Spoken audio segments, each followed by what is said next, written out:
The History of Improv. Did you know that modern improv exists because of a late 1800s social worker? It's true.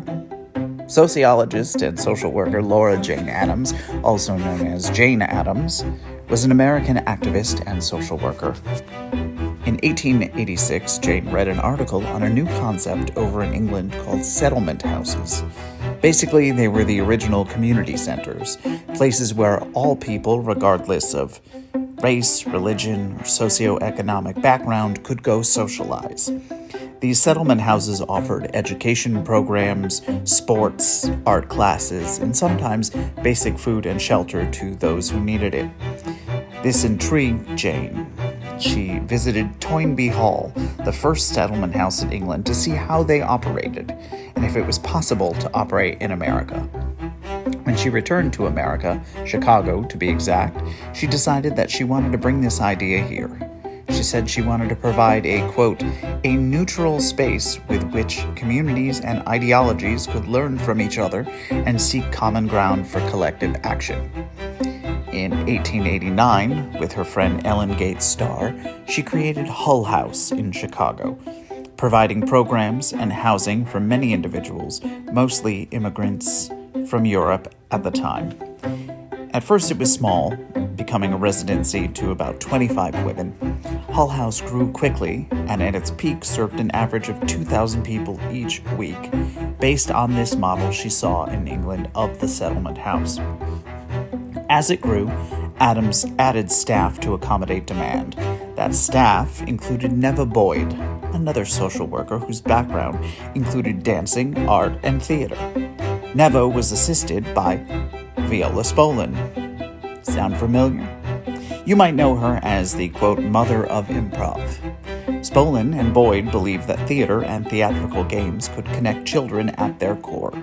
Many did not speak English at the time, and play was the way to help them find common ground.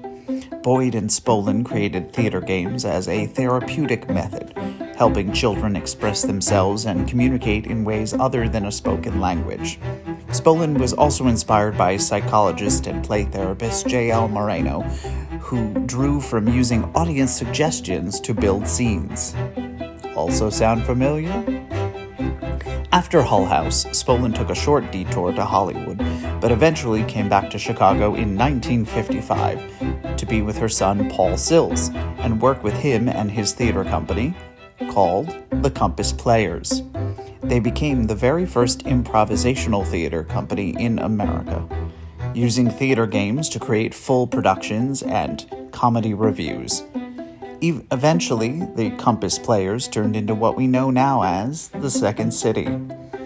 In the early 60s, Spolin decided to formalize the theater games and exercises she had created, and so she wrote what is now considered the Improv Bible, Improvisation for the Theater.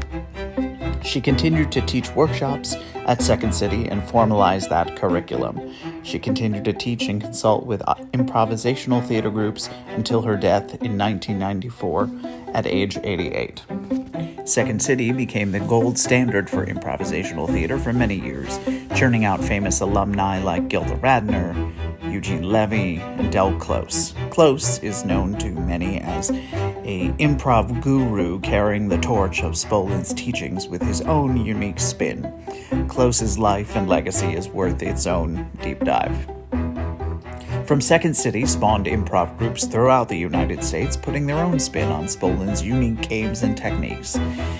Those organizations would include the Groundlings, Improv Olympic, and Upright Citizens Brigade Theater, as well as many, many others. These have become seminal institutions carrying on Spolin's legacy of improvisational theater, all spawning from one social worker with a dream, Jane Addams. So that's what you need to know about the history of improv.